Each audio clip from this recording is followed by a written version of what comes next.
السلام عليكم ورحمة الله وبركاته. أهلا بيكم في فيديو جديد. النهاردة إن شاء الله هنعمل مع بعض كنافة بالقشطة، طريقة سهلة جدا جدا وبطريقة حلوة هتعجبكم قوي قوي.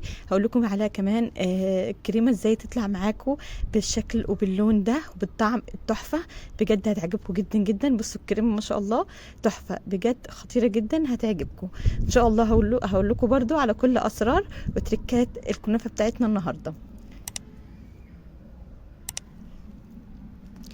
يلا نشوفوا مقاديرنا قبل ما نبدا. بس ونشوف مقاديرنا، يا ريت لو مش مشتركه انزلي اشتركي في القناه وفعل الجرس على الكل علشان يوصلك كل جديد من فيديوهاتي اول باول.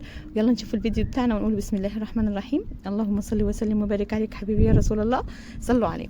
بصوا هنعمل اول حاجه الكريمه علشان بس نخلصها كده وتبرد معانا. انا معايا 3 كوبايات من اللبن او الحليب، ده حليب بارد طب مش مغلي خالص. هنحط عليه 3 معالق كبار من النشا، المعلقه تبقى هرميه كده كبيره. وهنحط كمان 3 معالق من السكر. مش حابه تحطي سكر خلاص، بس انا بحب صراحه احط عليها سكر. هدوبهم حلو جدا جدا وافك النشا كده والسكر وابدا ارفعها على النار.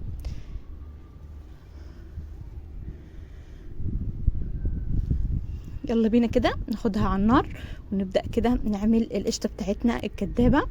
طبعا لو حابه تحطي فيها معلقه كبيره من دقيق السميد حطي فيها معلقه كبيره من دقيق السميد. لو مش حابه خلاص استكفي بيها كده، على كده هتبقى زي الفل وزي القشطه معاكي. خلاص هي قشطه، هتبقى قشطه بزياده.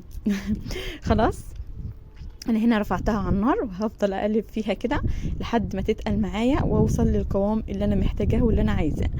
طبعا اهو القوام، وصلنا للقوام اللي احنا حابينه واللي احنا عايزينه. القوام ده بصوا ما شاء الله كريميه وجميله جدا جدا. طبعا خلاص انا بسيبها كده بس تغلي غلوه معايا وتطلع الفقاعات دي اللي انتوا شايفينها علشان يكون النشا استوى معانا. خلاص هبدا اشيلها كده من على النار وابدا احطها في طبق كبير او في اي حاجه او في بوله او اي حاجه علشان اسيبها تبرد معايا.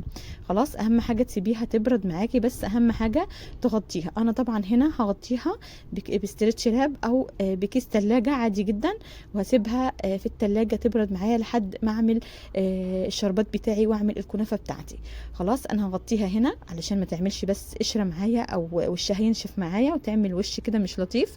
فانا هغطيها كده واسيبها تبرد معايا. ويلا بينا نخش على بقية الوصفة بتاعتنا ونشوف هنعمل ايه.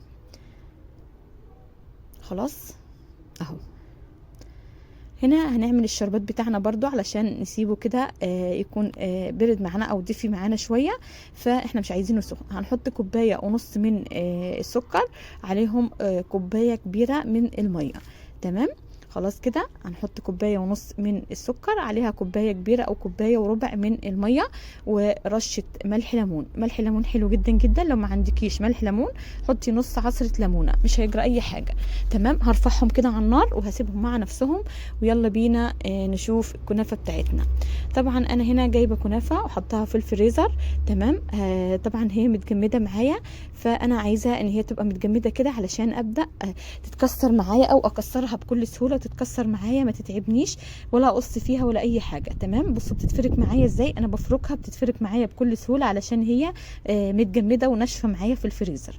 تمام لو انت جايباها طازة ومش مش عايزة مش حابة انك انت يعني تحطيها في التلاجة او في الفريزر ومستعجلة عايزة تعمليها بسرعة، قصقصيها بالمقص كده وابدأي كده قطعي فيها صغير صغير جدا جدا علشان تبقى صينية الكنافة معاكي يعني ناعمة وتبقى حلوة.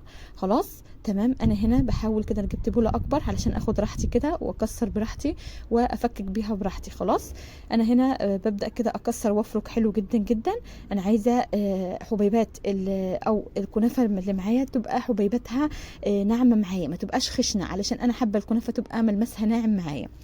خلاص تمام كده اهو زي الفل.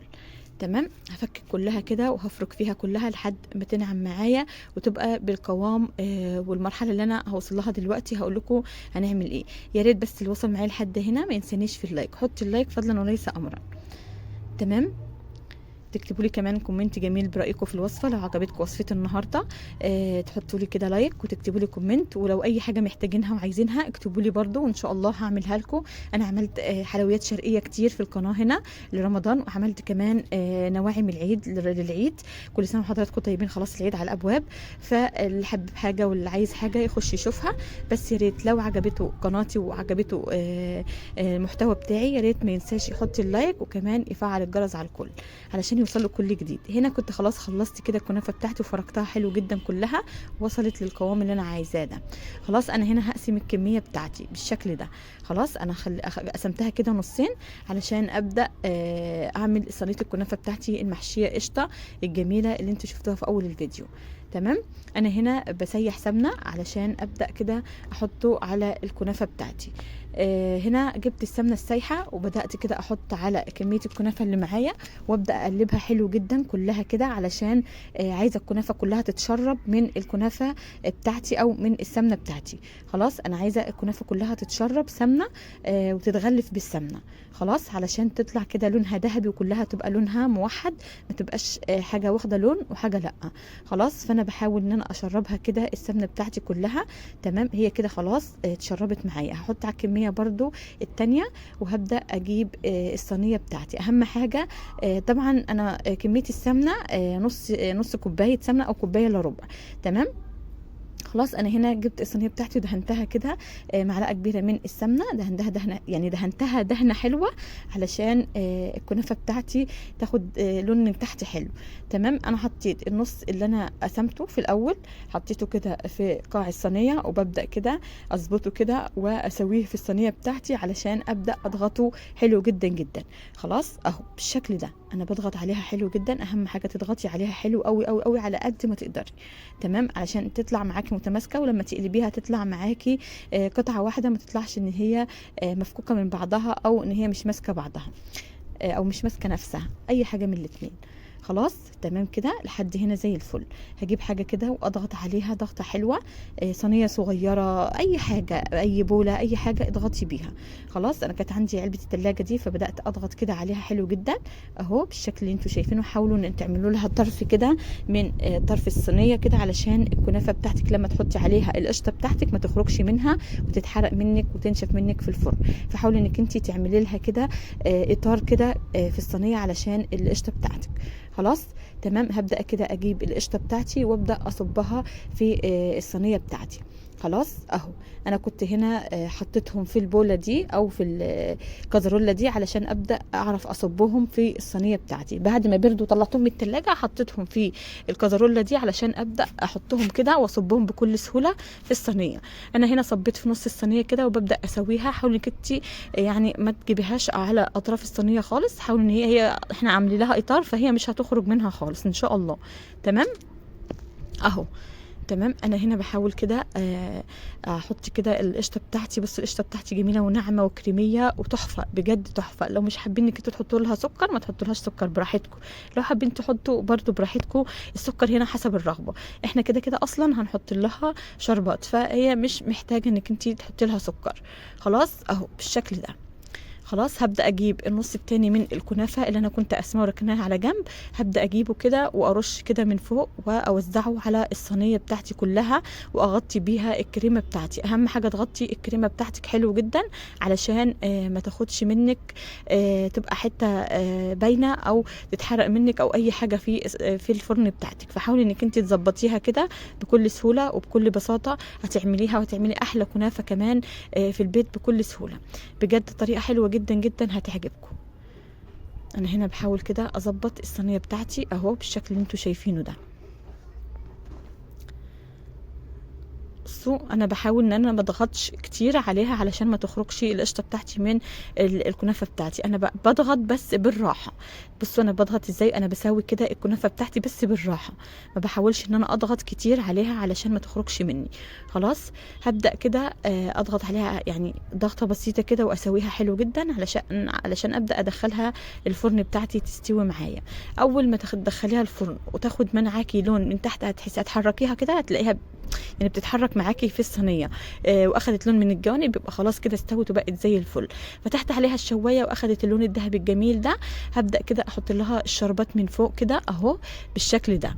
انا بحط لها الشربات من فوق علشان انا لسه هقلبها الناحيه التانية واحط لها شربات من الناحيه التانية. تمام اهو بكل سهوله. خلاص الشكل ده. خلاص انا هسيبها هنا كده تتشرب براحتها، وهبدا بعد كده اقلبها لكم واوريها لكم لما اجي اقلبها. خلاص حطوا اللايك لو وصلتوا معايا لحد هنا، ما تنسوش اللايك يا جماعه، انتوا بتنسوه او بتبخلوا عليا فيه، ف يعني قدروا تعبي وقدري مجهودي، فاللايك مش هيخسرك والله العظيم اي حاجه. اعملي لي اللايك كده ومش هيخسرك اي حاجه، صدقيني مش بفلوس.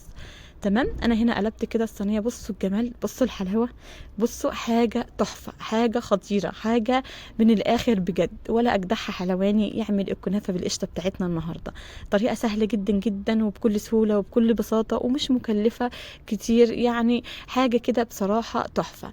انا هنا كنت خلاص قلبتها وهبدا كده اشربها الشربات بتاعنا كده من فوق حبه حبه كده وبشويش، وكل يعني بكل سهوله هنعملها في البيت وتحفه بجد. هتديك اللون الذهبي الجميل ده، وهتديكي كمان الشربات بتاعنا. بصوا الشربات بتاعنا مظبوط، طبعا الكنافه كانت سخنه والشربات كان دافي، تمام، علشان تديكي كنافه مقرمشه وطريه في نفس الوقت. فاهمني؟ اكيد فاهمني. تمام انا كده هنا هوريكم كده دلوقتي، هقطع لكم حته وهوريكم قد ايه قلبها من جوه تحفه وطعمها خطير بجد. استنوا كده هقطع لكم كده حته وهوريها لكم. بصوا ما شاء الله، بصوا شاربه الشربات وجميله ازاي. انا هنا غيرت السكينه عشان الثانيه كانت مشرشره، فقلت خساره هتتبهدل مني، فانا عايزه اقطع لكم حته كده واوريها لكم قد ايه ان هي جميله.